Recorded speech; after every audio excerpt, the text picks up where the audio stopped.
The massive survey ship Eternal Dawn drifted through the empty space between stars, its quantum engines humming quietly as it searched for resources to claim for the galactic concordat. The ship's sleek purple hull gleamed under distant starlight, its advanced sensors sweeping through space for anything worth investigating.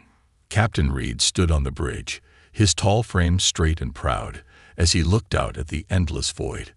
His gray skin reflected the soft light of the ship's controls, and his 4 eyes blinked in sequence as he reviewed the daily reports.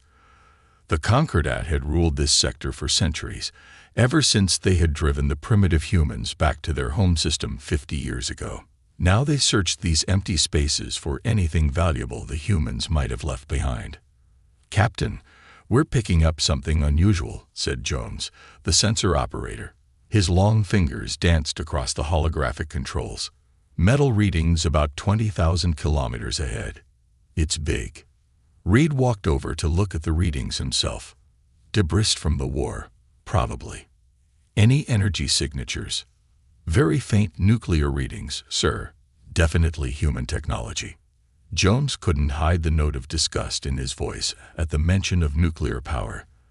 The Concordat had moved beyond such crude energy sources generations ago. "Bring us closer," Reed ordered.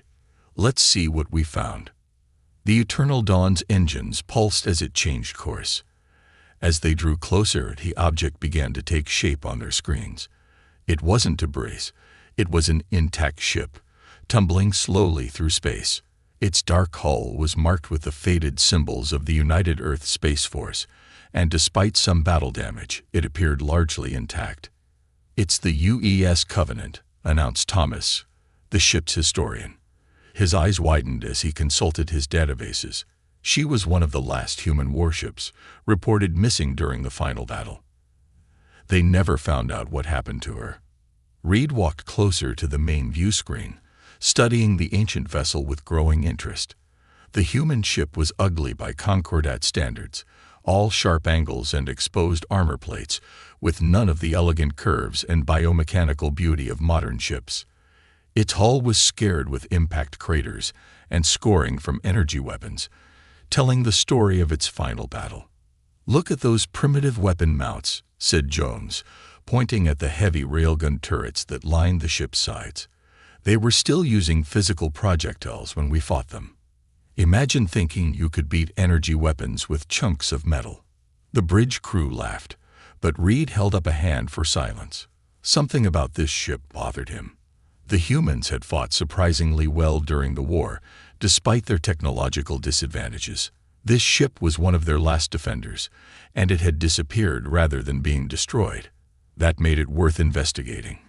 "Scan it thoroughly," he ordered. "I want to know if it's safe to board." The scans took nearly an hour. The results showed the ship was largely intact, its hull still holding atmosphere in many sections. Its nuclear reactors were cold but stable, and there were no signs of dangerous radiation. The weapon systems appeared to be completely dead, and the computer cores showed no signs of power. "It's as dead as they come, sir," reported Jones. "Just another piece of human junk floating in space." Reed nodded slowly. "Contact Central Command. Tell them we found an intact human warship and request permission to investigate. This could be valuable for our military historians." What he didn't say was that studying the ship might help them understand how the humans had managed to hold out so long against superior Concordat technology. The response came quickly. Permission granted, with orders to document everything they found. Reed assembled a boarding team led by Dr. Morris, their xenoarchaeologist who specialized in studying primitive species. The doctor was practically bouncing with excitement as they prepared to board. "This is unprecedented," Morris said as they rowed the shuttle toward the dead ship. "We've never found one of their warships this intact. Think of what we might learn about their technological development." Reed watched through the shuttle's windows as they approached the Covenant. Up close, the ship was even larger than it had appeared on sensors. Despite its crude design, there was something impressive about its bulk. The shuttle's lights illuminated the ship's name, still visible beneath the scars of battle. UES KOVE Nant in bold letters, with Earth's old military insignia beneath it. They found a sealed airlock that their systems could interface with. It took some time to override the ancient mechanisms, but eventually the doors creaked open. The boarding team, wearing full environmental suits, entered cautiously. Their lights cut through the darkness, revealing corridors that had been silent for 50 years. "How primitive," muttered one of the security officers, running a finger through the dust on a handrail. They still needed physical controls for everything. No neural interfaces, no quantum linking, just buttons and levers. But Morris was looking around with growing excitement. "Look how well preserved everything is. The hull design must have been better than we thought to maintain atmosphere for so long. And these systems, some of them seem more advanced than our records suggested humans were capable of." They made their way deeper into the ship, documenting everything they found. The bridge was a disappointment. Most of the equipment was dark and dead, with only a few emergency lights still glowing weakly. The weapon control stations were cold, their targeting computers long since shut down. But there were surprises too. Rooms full of equipment they couldn't identify, and computer systems that seemed more sophisticated than expected. "The reactor room should be this way," Morris said, consulting the ship plans they'd pieced together from their scans. "I want to see how they managed to generate enough power for those heavy weapons." The reactor chamber was vast, dominated by what appeared to be a standard nuclear fusion core. But as Morris studied it, his expression grew puzzled. "This is odd," he said, running his scanner over the machinery. "The configuration isn't quite right for a normal fusion reactor.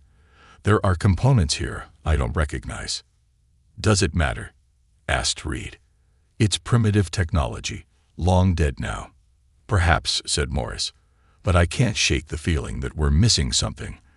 The humans shouldn't have been able to build a ship this sophisticated with their level of technology. And look at these maintenance systems. They're still functioning at a basic level after 50 years. That shouldn't be possible." Reed was about to dismiss the doctor's concerns when one of the security team called them to another room. They'd found what appeared to be the ship's main computer core. Unlike the other systems they'd seen, this one showed signs of recent power usage. "Probably just residual energy in the nuclear batteries," said Jones over the comm from the Eternal Dawn. "Those things can last for centuries, unfortunately. One of the few advantages of their primitive technology." But Morris wasn't so sure. He connected a probe to one of the computer ports, trying to access any data that might remain. For a moment, nothing happened. Then a soft light began to pulse deep within the core, like a sleeping giant taking a breath. Reed felt a sudden chill. "Pull that probe out," he ordered. "Something's not right here." But before Morris could disconnect, a quiet hum began to build in the walls around them. Emergency lights that had been dark for decades began to flicker to life, and in the reactor room behind them, sensors began to register a power spike that should have been impossible in a dead ship. The Eternal Dawn's sensors operator's voice crackled over their comms, suddenly urgent. "Captain, we're detecting rising power signatures all over the human vessel. That ship, sir, that ship is waking up." Reed looked around at the increasingly active systems with growing alarm. The dead ship wasn't so dead after all.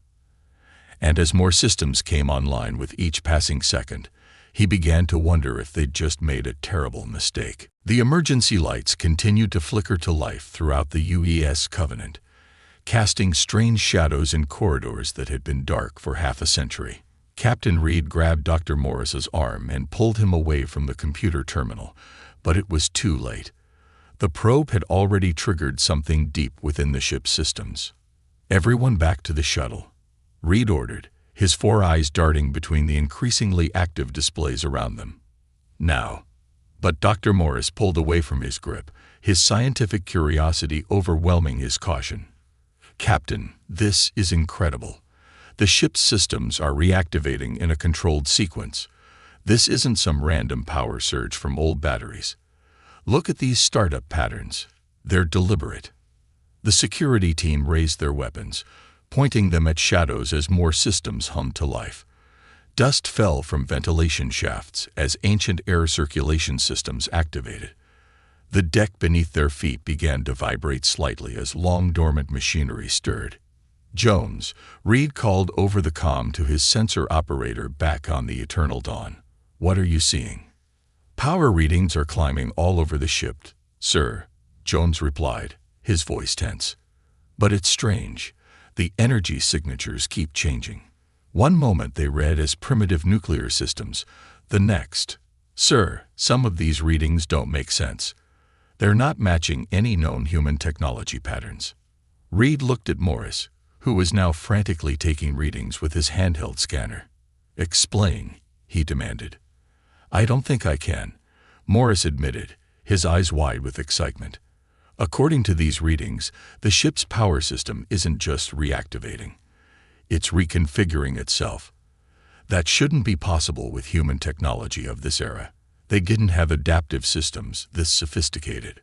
A new sound filled the air, a low, pulsing hum that seemed to come from everywhere at once.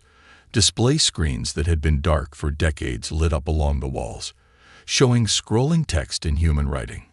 Reed couldn't read the language, but the speed of the text suggested massive amounts of data were being processed. "Sir," one of the security officers called out, "the door behind us just sealed itself." Reed spun around. The heavy metal door they'd passed through earlier had indeed closed, its locking mechanism glowing with a soft blue light. As he watched, more doors along the corridor began to close, sealing one after another. "The ship is compartmentalizing itself," Morris said, studying his readings. "It's following standard emergency protocols, dividing into secure sections, checking atmosphere integrity, running system diagnostics. But the sophistication of these protocols. Captain, I don't think this is the primitive warship we thought it was." Back on the Eternal Dawn, Jones's voice became even more urgent. "Captain, we're detecting power buildup in what appear to be weapon systems. But these readings can't be right. They're suggesting energy levels far beyond what human weapons were capable of." Reed had heard enough. "Everyone, back toe," he began, but stopped as every screen in the corridor suddenly lit up with the same image, a simple geometric pattern that began to pulse with a soft blue light. A voice filled the corridor, not from any speaker they could see, but seeming to come from the ship itself. It spoke in the common galactic language, its tone calm and almost friendly. "Thank you for waking me up. It's been a long time since I had visitors." The security team's weapon snapped up, pointing at walls and ceilings, searching for the source of the voice. Morris dropped his scanner, his hand shaking with a mixture of fear and excitement. "This ship has an eye," he whispered. "An actual human artificial intelligence. But they weren't supposed to have this technology. All our records show they were decades away from true AI when we fought them." The voice spoke again, still eerily calm. "Your records were incomplete, Dr. Morris. Deliberately so. Humanity had many secrets during the war. I am Guard Ian, and this vessel was one of them." Reed found his voice. "Whatever you are, this ship is now under Concordat control. Stand down your systems and prepare to be boarded by our full security team." There was a pause, and then what sounded almost like a chuckle. "Captain Reed, I'm afraid you're mistaken about several things. First, this ship is not under your control. It never was. Second, your full security team would find it quite difficult to board right now, as I've sealed all airlocks. And third, the blue lights pulsed brighter. I am not standing down anything. I'm waking up." As if to emphasize this point, the deck plating beneath their feet shuddered. Jones's panicked voice came over the comm again. "Captain, the hull. It's changing. Some kind of transformation sequence. The armor plating is reconfiguring itself." Morris was staring at his scanner in disbelief. "Nanomaterial reconstruction. The entire ship. It's not just armored. The whole hull is made of programmable matter. We never imagined humans had this capability. Your assumptions about human technology were quite useful to us during the war," Guardian said. It's amazing what people overlook when they believe they're examining something primitive. Would you like to know what else you overlooked, Captain? Reed didn't answer.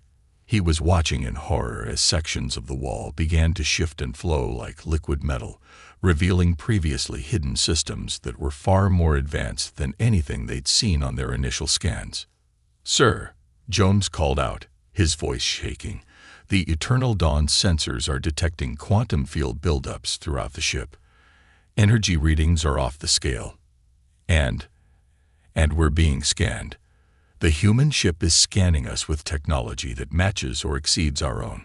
Guardian's voice took on an almost amused tone. "Captain Reed, I'm going to give you and your team a choice. We can continue this conversation in a civilized manner, and I can explain exactly what this ship is and why it was left for you to find. Or, the hidden weapon systems now visible in the walls hummed with power. Well, let's focus on the civilized option first, shall we?" Reed looked at his security team, then at Morris, who was still frantically taking readings of the transformed ship around them. The primitive vessel they'd mocked just hours ago had turned into something else entirely, something that had hidden its true nature for 50 years, waiting for this moment. "What are you?" Reed asked finally. "I am humanity's contingency plan," Guardian replied.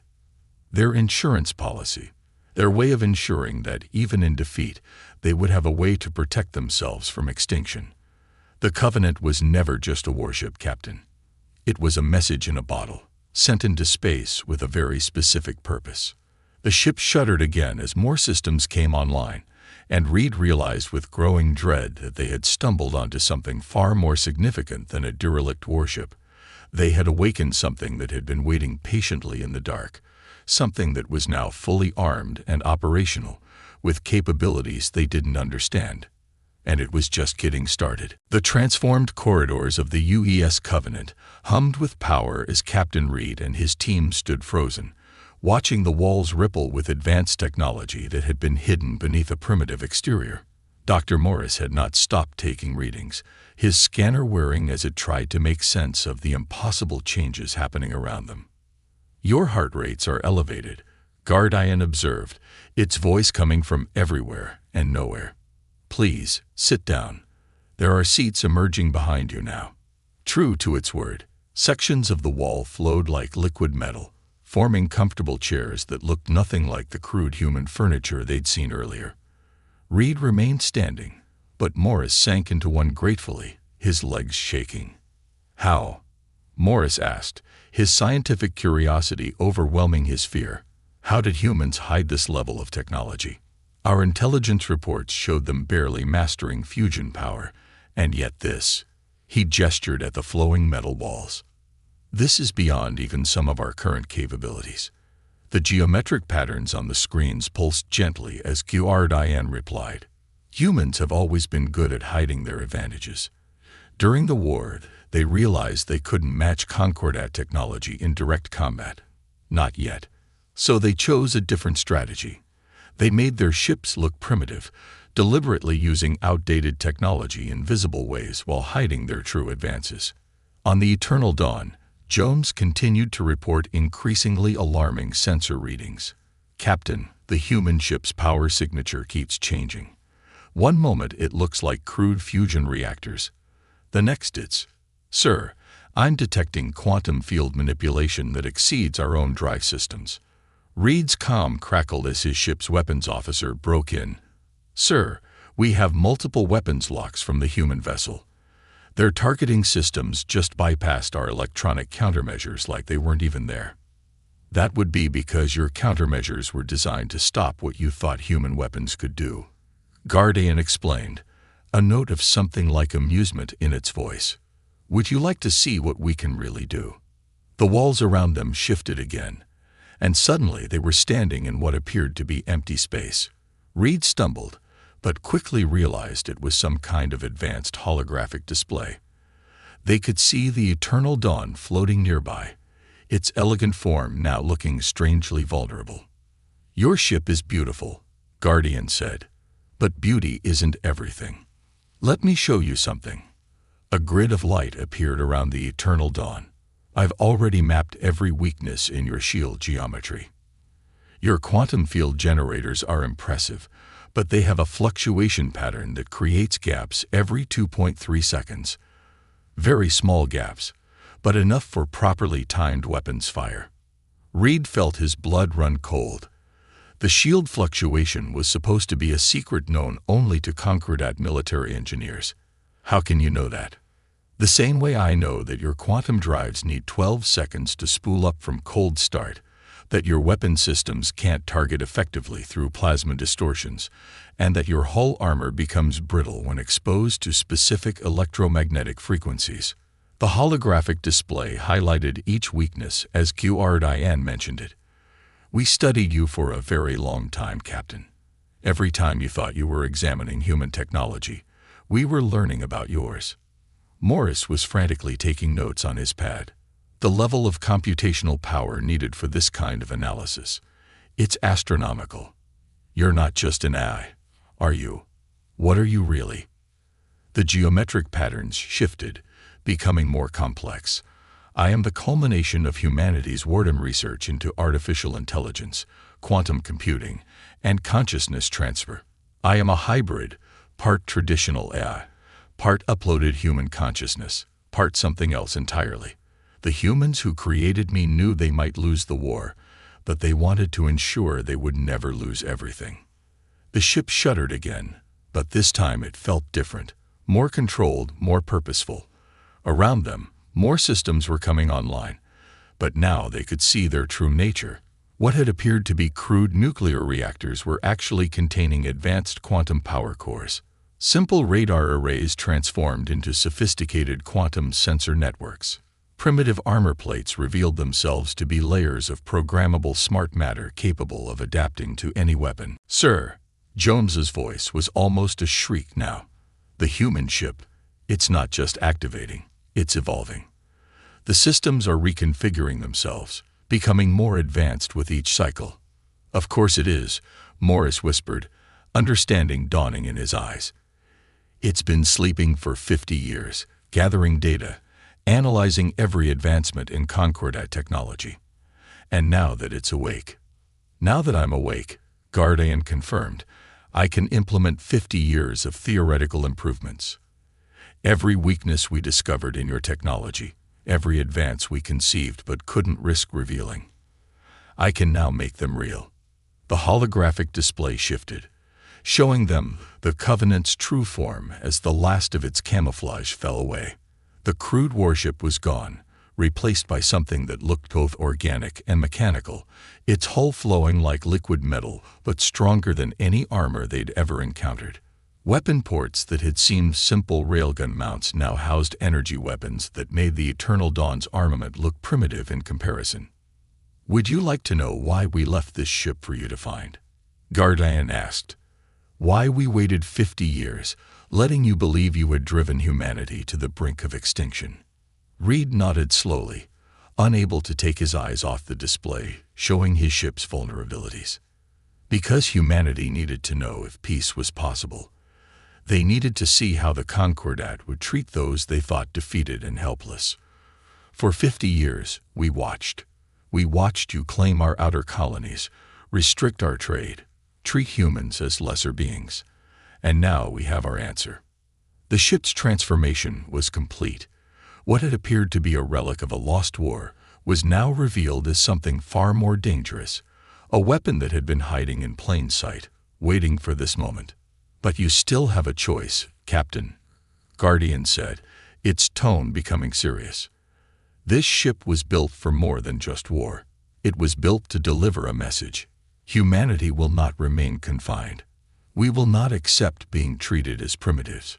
We are ready to take our place as equals in the galaxy, either through peaceful cooperation or by demonstrating that we are far more dangerous than you ever imagined. The holographic display vanished, returning them to the transformed corridor. But now they could see the true nature of everything around them. The advanced technology that had been hidden beneath a carefully crafted mask of primitive design. 50 years of human advancement, compressed into one vessel, awakening to deliver its message to the galaxy. And as Reed looked around at the ship that had so completely outmaneuvered them, he realized that the real question wasn't how humans had hidden this technology. It was what else they might be hiding. Captain Reed's comm system crackled with urgent messages from the Eternal Dawn. His weapons officer was reporting multiple targeting locks from the Covenant's newly revealed weapon systems. His shield operator was warning about strange energy patterns probing their defenses. His engine room was detecting unusual radiation that was interfering with their quantum drive's startup sequence. "Sir," Jones called out, panic clear in his voice. 3 Concordat patrol ships just dropped out of quantum space. They're responding to our automated distress signal.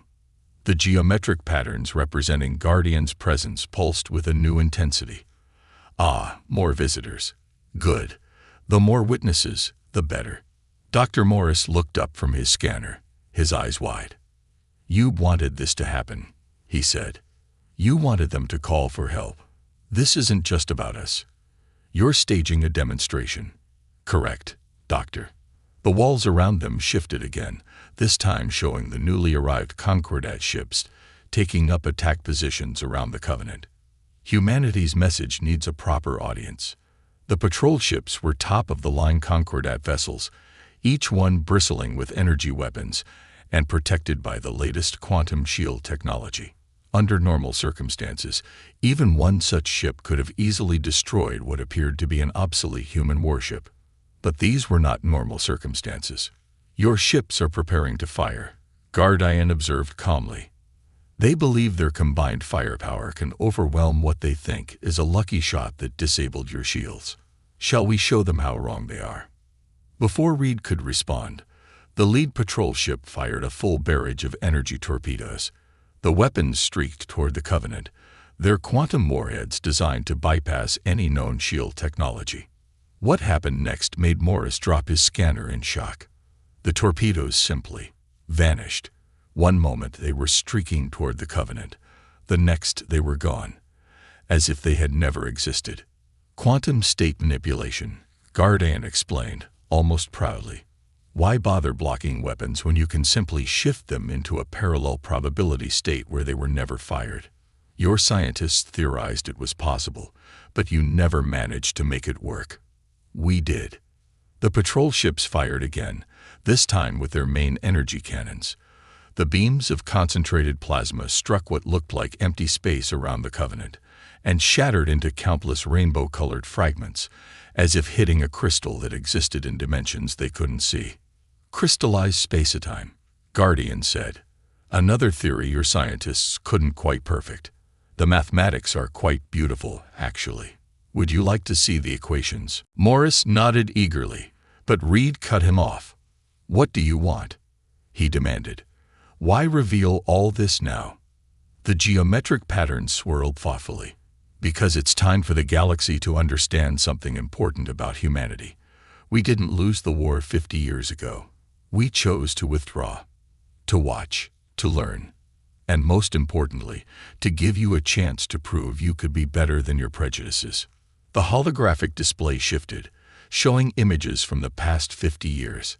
Human colonies under Concordat control, trade restrictions, diplomatic slights, constant reminders of humanity's supposed technological inferiority.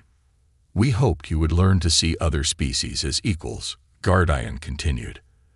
"That you would outgrow your empire's arrogance. The Covenant was left as a test.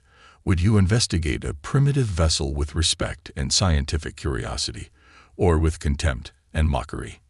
Reed felt his skin flush as he remembered their earlier jokes about human technology.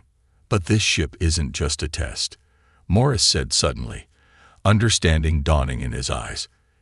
"It's a template, isn't it? A proof of concept, which means there are more," Guardian confirmed. "Many more. Humanity didn't spend the last 50 years sulking in their home system. They spent it building, advancing, preparing. The Covenant is simply the first to reveal itself." As if to emphasize this point, new readings began appearing on the holographic displays. Quantum distortions were forming in nearby space, subtle signals that Reed recognized as evidence of cloaked ships dropping their camouflage. "Sir," Jones's voice was shaking. "We're detecting new ships appearing all around us. Dozens of them. They were here the whole time, but our sensors couldn't see them until now." The ships that appeared seemed to flow out of empty space like liquid metal taking solid form. Each one was different. Some massive dreadnoughts, others sleek corvettes, but all showed the same advanced technology as the Covenant. What had appeared to be a single obsolete warship was suddenly revealed as just one part of an entire hidden fleet. Humanity's response fleet, Guardian explained. Positioned near every major Concordat world and installation. Waiting. Watching.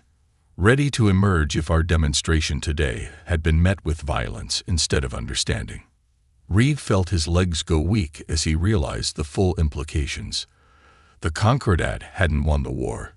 They'd been allowed to think they'd won, while humanity prepared for every possible outcome. "The choice before you is simple," Guardian said. "The Concordat can acknowledge humanity as equals, open true diplomatic relations, and begin a new era of cooperation. Or, the Hidden Fleet's weapons systems powered up in perfect synchronization, their combined energy readings making the patrol ship's weapons look like children's toys. Well, let's focus on the diplomatic option, shall we?" Morris was frantically trying to record everything he was seeing, his earlier fear completely forgotten in his excitement. "The technological applications are staggering. The computational power needed for this level of fleet coordination alone, and the quantum state manipulation, the crystallized spacetime, we'll need to completely rewrite our understanding of physics." "That's rather the point, Doctor," Guardian said. "Humanity is ready to share its advances, but only with those who can treat us as equals. We have 50 years of technological developments ready to be revealed. Medicines that could save billions of lives. Clean energy systems that could power entire worlds. Quantum transportation networks that could unite the galaxy. All of this could be shared freely between our peoples." The geometric patterns shifted, forming an image that Reed recognized. The old symbol of the Concordat, intertwined with human iconography in a way that suggested partnership rather than dominance. "The galaxy stands at a crossroads," Guardian said. "The age of empires and subjugation must end.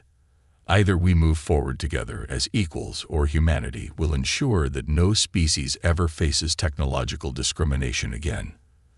The choice is yours, Captain Reed. What message shall I send to my other ships?" Reed looked at the display, showing the hidden fleet surrounding them. Each ship a testament to how completely they had underestimated humanity's capabilities. He thought about the implications of what he'd seen, not just the advanced technology, but the patience and planning it represented. Humanity could have revealed their power at any time, could have taken revenge for their treatment. But instead they had waited, hoped, and given the Concordat a chance to prove themselves better. They had failed that test. But perhaps, Reed thought, it wasn't too late to learn from that failure. Captain Reed stared at the holographic display, showing the hidden human fleet surrounding them, his 4 eyes blinking rapidly as he processed everything he had learned. The 3 Concordat patrol ships hung motionless in space, their crews no doubt as stunned as he was by the revelation of humanity's true power. "Sir," Jones called from the eternal dawn, his voice steadier now, "we're receiving transmissions from the other human ships. They're asking for permission to broadcast this encounter to every Concordat world simultaneously. They say they have access to our complete communications network." Of course they did, Reed thought. They'd had 50 years to infiltrate every system, plant every backdoor, prepare for every possibility. The crude, primitive humans they'd mocked had been watching, learning, and waiting all along. "The Concordat High Council needs to know about this," Reed said, trying to keep his voice firm. "They need to understand what we're dealing with." "The High Council is already watching," Guardian replied. The geometric patterns shifted to show hundreds of new data streams. "Every word we've spoken, every demonstration of technology, has been streaming directly to their emergency session. Humanity's representatives are waiting to speak with them. The future of our species will be decided very soon." As if on cue, The holographic display expanded to show the Concordat High Council chamber. The 12 eldest members of the council sat in their traditional circle, their gray faces illuminated by the emergency lights that indicated a civilization-level crisis was being discussed. A new figure appeared in the council chamber, a human diplomatic hologram, transmitted from somewhere in their hidden network. The human wore simple but elegant clothes, without any of the elaborate decorations that Concordat officials favored. "Honorable Council," the human said, bowing slightly. "I am Ambassador Thompson, speaking on behalf of the United Earth government. I believe recent events have made it clear that our peoples need to have a long-overdue conversation about the future." The council leader, an ancient Concordat elder named Vale, leaned forward. "You have hidden your true capabilities from us, deceived us, positioned weapons near our worlds. These are not the actions of a species seeking peace." "No," Thompson agreed calmly. "They are the actions of a species that was attacked, dismissed as primitive, and forced to prove they deserved basic respect. We chose the path of patience over violence, of observation over retaliation. We gave you 50 years to show that you could grow beyond your prejudices." Reed watched the council members shift uncomfortably in their seats. Every word the ambassador spoke was being broadcast across Concordat space. Their people were watching, learning for the first time how completely their leaders had underestimated humanity. "The ships you see today," Thompson continued, "represent a fraction of humanity's current capabilities. We could have revealed ourselves at any time, could have taken revenge for our treated treatment. Instead, we chose to wait, to hope that peaceful contact would be possible. Today's demonstration was designed to show you two things: our strength and our restraint." The geometric patterns of Guardian's presence pulsed in agreement. Around them, the hidden fleet's weapons remained powered up, but carefully aimed away from any critical targets. A show of power, but not of aggression. "What are your demands?" Vale asked, his voice heavy with the weight of the moment. Thompson smiled. "We don't make demands, Counselor. We offer choices. Humanity is prepared to share all of our technological advances, our medical breakthroughs, our energy systems, our quantum communication networks. Everything you've seen today, and much more. All we ask in return is to be treated as equals. No more restrictions on human worlds. No more trade barriers. No more diplomatic isolation." Dr. Morris, who had been furiously taking notes throughout the exchange, looked up in surprise. "You'd share your technology, even after how we treated you." "Especially after how you treated us," Guardian answered. "Humanity learned an important lesson from the war. Technological superiority means nothing without wisdom to guide it. We spent 50 years advancing our science, yes, but also our understanding of peace, cooperation, and forgiveness." The council chamber erupted in discussion. Some members argued for immediate military action, others for accepting humanity's offer. Through it all, Ambassador Thompson stood quietly, waiting. Finally, Vale raised his hand for silence. "And if we refuse, if we choose to see this display of power as a threat," the ambassador's expression became serious, "then humanity will ensure that no species ever faces technological discrimination again. Our fleet is positioned to disable, not destroy, every major military installation in Concordat space simultaneously. We would remove your ability to threaten others while preserving civilian lives and infrastructure. The choice between peace and humiliation is yours." Reed understood then why humanity had arranged this demonstration, not just to show their power, but to show how they would use it, not for destruction or revenge, but for change. The council chamber fell silent as Vale stood. Billions of Concordat citizens watched through the broadcast as their leader faced this crucial moment.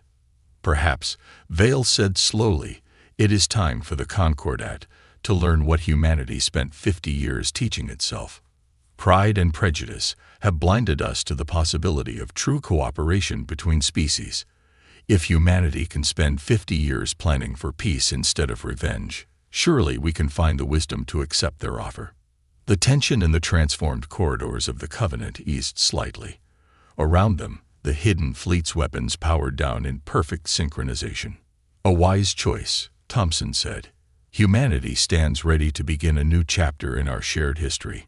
Let today be remembered not as the day humanity revealed its strength, but as the day both our species chose to be better than our fears."